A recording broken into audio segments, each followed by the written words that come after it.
তিন শ্রেণীর ব্যক্তির বিরুদ্ধে আল্লাহ বলেন আমি নিজেই কিয়ামতের দিন মামলা দায়ের করব। I will be against them in the day of judgment. Three categories of people I will be against them in the day of judgment. তিন শ্রেণীর লোক কিয়ামতের দিন তারা ছাড় পাবে না।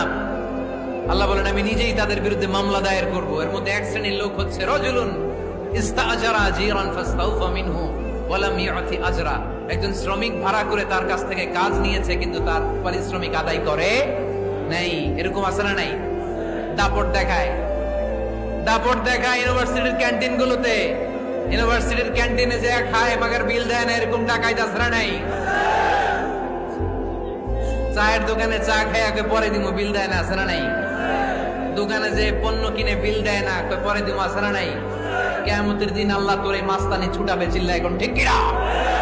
আনা খাসমুহুম, আমি নিজেই তাদের বিরুদ্ধে মামলা দায়ের করব। কথাটা কার? এজন্য বিশ্বনবী বললেন খবরদার, মেহনতি মানুষ, খেটে খাওয়া মানুষ, এদের দোয়া কবুল হয়ে যায়। আতুল আজিরা আজরাহু ক্বাবলা আন ইয়াজিফা আরাকুহু। খবরদার, বিশ্বনবী বললেন শ্রমিকের ঘাম শুকিয়ে যাওয়ার আগে তাদের পারিশ্রমিক মিটিয়ে দাও। বিশ্বনবীর বিখ্যাত হাদিস, আতুল আজিরা আজরাহু ক্বাবলা আন ইয়াজিফা আরাকুহু।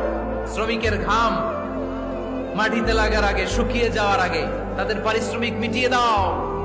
কেননা তারা যদি বদদোয়া করে তোমার জীবনকে জাহান্নাম বানিয়ে দিবে কে?